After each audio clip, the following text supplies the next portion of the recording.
Zwischen 1939 und 1945 bekämpften sich die am Zweiten Weltkrieg beteiligten Nationen in den Lufträumen über Europa und dem Pazifischen Ozean in einem tödlichen Wettkampf. Es ging um die Eroberung der Luftherrschaft. Nur wer sie innehatte, konnte auf den Sieg hoffen.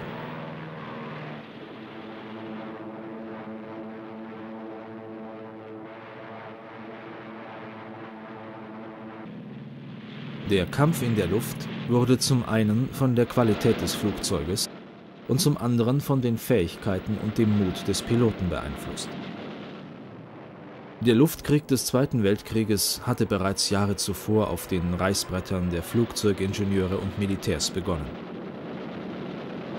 Ihre Visionen und Vorstellungen von den technischen Möglichkeiten wurden in Laboratorien, Versuchswerkstätten und von Testfliegern tausendfach durchgespielt.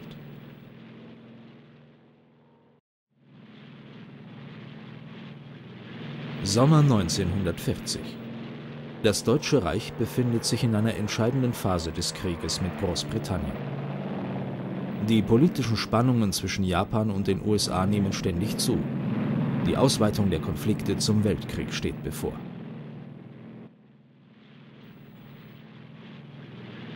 »13. August 1940.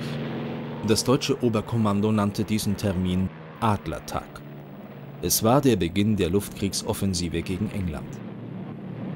Der taktische Auftrag der Luftwaffe lautete, die britischen Jäger auf ihren Flugplätzen überraschend anzugreifen und möglichst am Boden zu zerstören. Des Weiteren sollten Radar- und Industrieanlagen bekämpft werden. Die Me 109 sollte dabei die britischen Hurricane und Spitfire in Luftkämpfe verwickeln und so den Weg für die Bomber und Stukas freihalten. Die Briten ihrerseits griffen aber nur die Kampfflugzeuge an, ohne sich mit den überlegenen Me 109 einzulassen.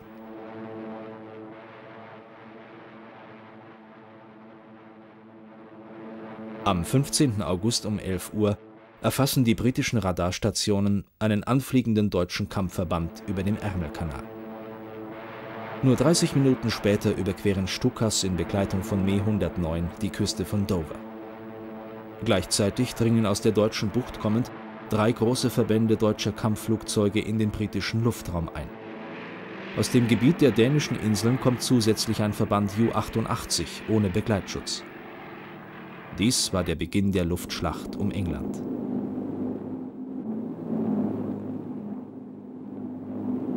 Die Junkers Ju-88 war eine Weiterentwicklung der Ju-87, des Stuka. Der Mittelstreckenbomber mit der Geschwindigkeit eines Jagdflugzeuges bildete das Rückgrat der deutschen Kampfflugzeuge. Die an sich geniale Ju-88 hatte aber leider keine Heckverteidigung, das heißt, sie konnte sich gegen Angriffe von hinten nicht wehren. Das machte der Maschine im Kampf mit schnellen Jägern schwer zu schaffen und gefährdete die Ju-88 bei Einsätzen ohne eigenen Begleitschutz.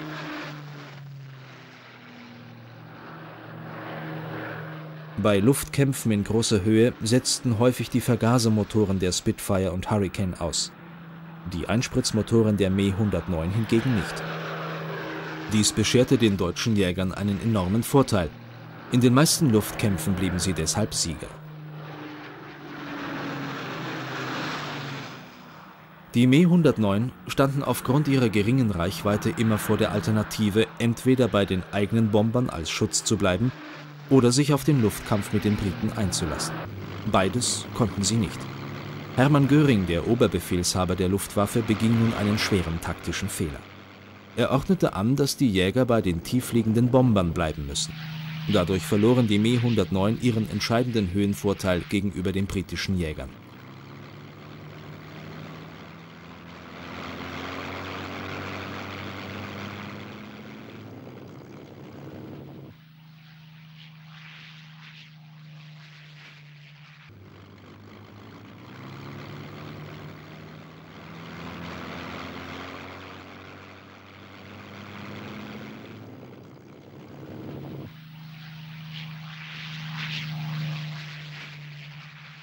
Während der Luftschlacht um England hatte die Royal Air Force einen entscheidenden Vorteil.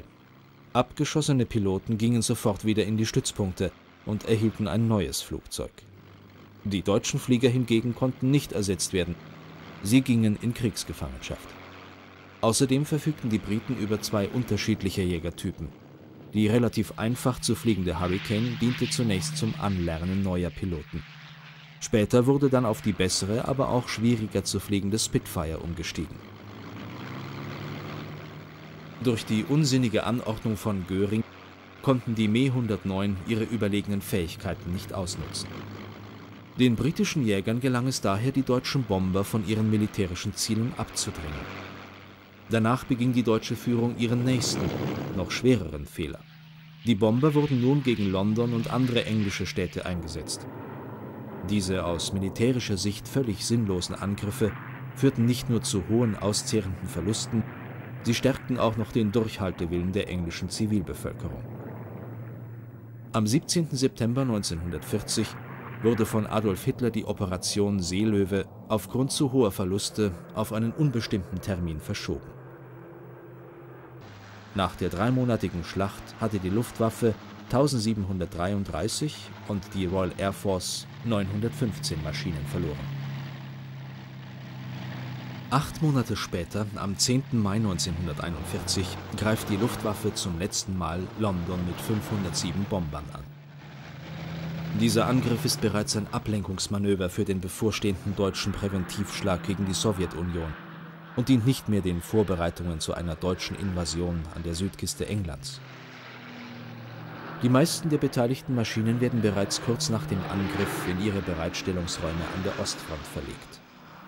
Der Blitz über London, so wurde dieser letzte Angriff genannt, hat keine militärische, sondern nur eine rein taktische Grundlage.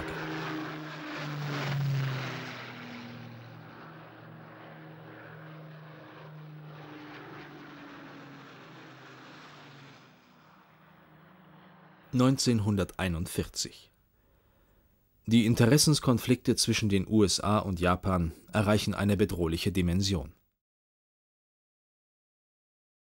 Hawaii, 7. Dezember 1941. In den Morgenstunden beginnt der japanische Angriff gegen Pearl Harbor. Für die Stützpunktbesatzung kommt der Angriff vollkommen überraschend.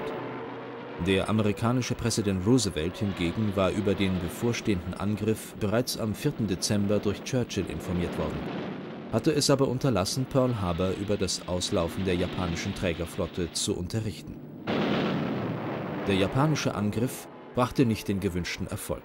Weder die wichtigen Reparaturwerkstätten, noch die großen Trockendocks, noch die Öltanks mit 535 Millionen Liter Treiböl konnten von den japanischen Kampfflugzeugen vernichtet werden. Insgesamt war Pearl Harbor für die Japaner mehr ein Fehlschlag als ein Sieg. In den ersten Wochen des Krieges überrannten die japanischen Streitkräfte alles, was sich ihnen in den Weg stellte. Ihre Armeen waren kampferprobt, ihre Flotte stark und ihre Luftwaffe hatte ein exzellentes Jagdflugzeug, den legendären Mitsubishi A6M, auch Zero-Jäger genannt. 4 Jahre zuvor, bereits 1937, als die japanischen Bomber immer tiefer in China eindrangen, verlangte die kaiserlich-japanische Marine einen neuen Langstreckenbegleitjäger. Die Mitsubishi A6M Zero wurde aus einer neuen leichten Aluminiumlegierung gebaut. Die Leistungen des neuen Jägers waren so überzeugend, dass die Marine gleich große Stückzahlen der Zero anforderte. Der neue Jäger war ein technisches Wunderwerk. Er war als erstes Trägerflugzeug auch den landgestützten Jagdflugzeugen aller anderen Nationen überlegen.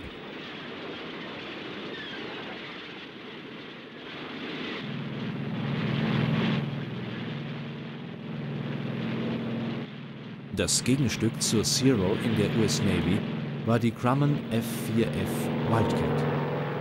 Der Konstrukteur hatte beim Bau des Flugzeuges großen Wert auf die Sicherheit des Piloten gelegt. Dementsprechend war die Wildcat schwer gepanzert, langsamer und in ihren Flugmanövern schwerfälliger als die Zero. Der Mitsubishi-Jäger hingegen entpuppte sich als tödliche Falle für den Piloten, wenn die Maschine erst einmal getroffen war. Die Zero hatte zugunsten einer maximalen Reichweite und einer höchstmöglichen Geschwindigkeit Weder eine Panzerung noch wurden die Benzintanks ausreichend gegen Feindbeschuss gesichert.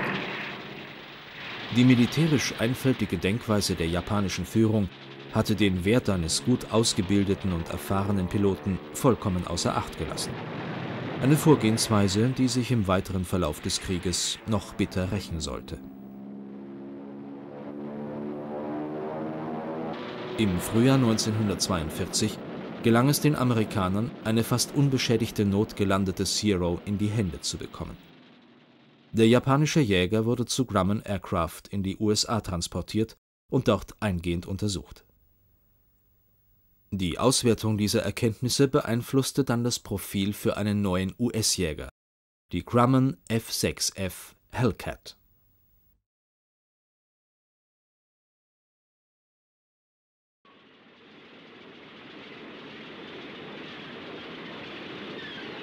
Die erste serienmäßige Hellcat flog am 4. Oktober 1942. Lieutenant Commander John Thatch bestand noch vor dem ersten Flug auf einer verbesserten Steigfähigkeit und höheren Endgeschwindigkeit der Maschine. Die Hellcat erhielt daraufhin einen 2000 PS starken Motor, um die neuen Vorgaben realisieren zu können. Die Höchstgeschwindigkeit lag nun bei 612 Kilometer in 7130 Metern Höhe. Ihre relativ schwere Bewaffnung mit 6 12,7 mm MGs in den Tragflächen verliehen ihr eine gewaltige Feuerkraft. Obwohl die Hellcat im Vergleich zur Zero natürlich immer noch schwerfällig war, konnte sie aber diesen Nachteil durch ihre starke Bewaffnung mehr als wettmachen.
Seit 1942 verfügte die deutsche Luftwaffe über einen neuen revolutionären Jäger, die Focke-Wulf 190. Die von Professor Kurt Tank entworfene Maschine ist einfach gebaut, leicht, aber trotzdem gut gepanzert und schön proportioniert. Die Tragflächen konnten Druckkräfte aushalten, bei denen andere Flugzeuge auseinandergebrochen wären. Ihre Höchstgeschwindigkeit von 685 Kilometern ermöglichte der 190 sowohl der Spitfire wie auch der Thunderbolt einfach davonzufliegen.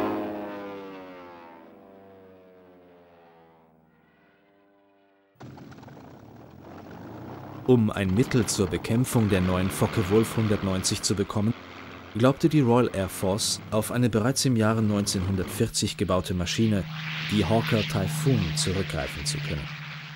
Obwohl das Flugwerk strukturelle Probleme aufwies, wurden insgesamt 3330 Maschinen in Dienst gestellt. Die Typhoon war in ihrer Rolle als Abfangjäger eine herbe Enttäuschung. Den hohen Anforderungen des Luftkampfes konnte sie nicht annähernd gerecht werden.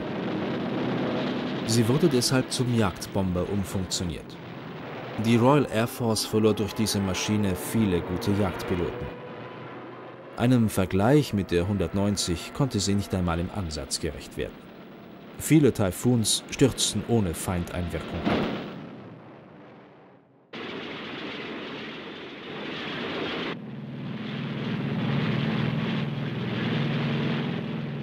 In mittleren Höhen erreicht das Flugzeug 664 Kilometer Höchstgeschwindigkeit und lässt sich dabei sehr leicht manövrieren. In größeren Höhen jedoch verliert der Allison-Motor so viel an Leistung, dass die neue Maschine der deutschen Me 109 deutlich unterlegen wäre. Die Briten kauften den Jäger trotzdem, setzen ihn aber zunächst nur als Fotoaufklärer und Sturzkampfbomber ein.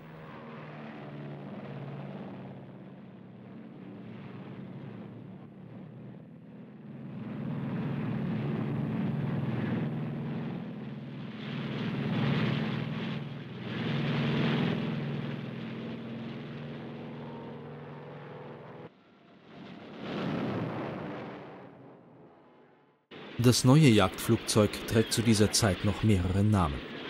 Das US Army Air Corps nennt die Maschine Apache, North American Aviation bezeichnet sie als P-51 und die Briten nennen den Jäger Mustang.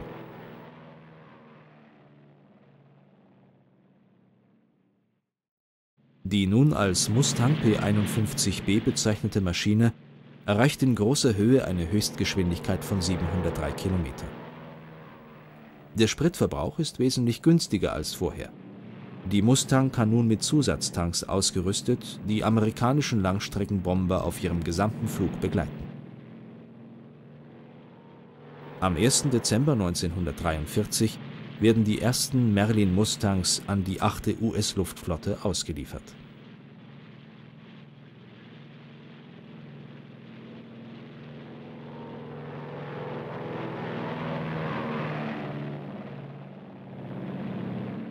Im März 1944 begleiten Mustang-Jäger erstmals amerikanische Bomber bis über die Reichshauptstadt Berlin und zurück. Mit dem Erscheinen der P-51 hatten die Alliierten endlich den so lang erhofften fähigen Langstreckenbegleitjäger. Nun konnten sie zum Leidwesen der Deutschen endlich ihre Bomberflotten gegen feindliche Jäger wirkungsvoll schützen.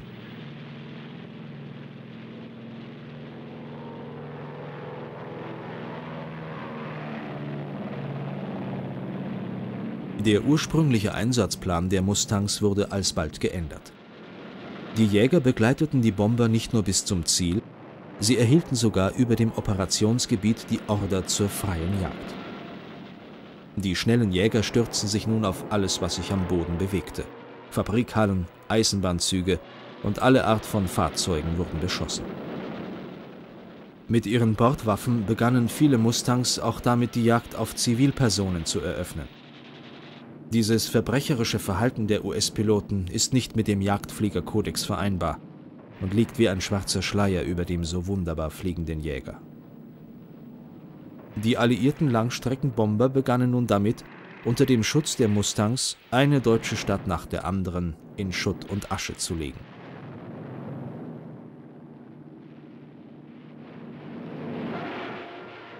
Vor Beginn der alliierten Invasion in der Normandie griffen P-51 in großen Scharen deutsche Flugplätze an und zerstörten dabei immer wieder Teile der Luftwaffe.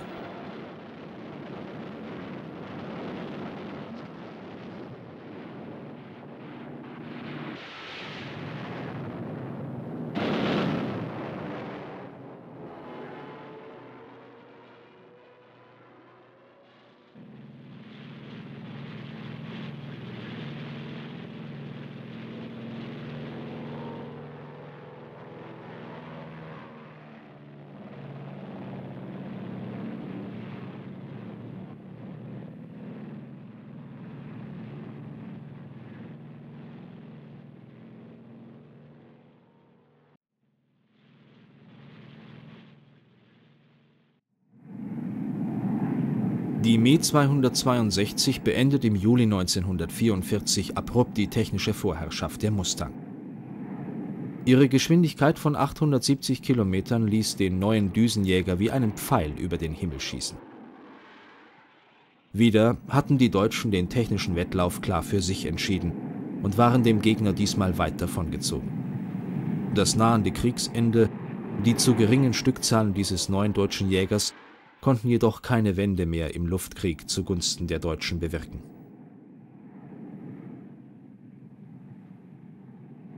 Der akute Treibstoffmangel, unter dem die Luftwaffe ab Januar 1945 zu leiden hatte, machte Starts oft unmöglich. Viele Maschinen wurden daher am Boden das Opfer feindlicher Tieffliegerangriffe. Im Frühjahr 1945 konnte die Luftwaffe den hoffnungslos an Zahl überlegenen Gegner nichts mehr entgegensetzen.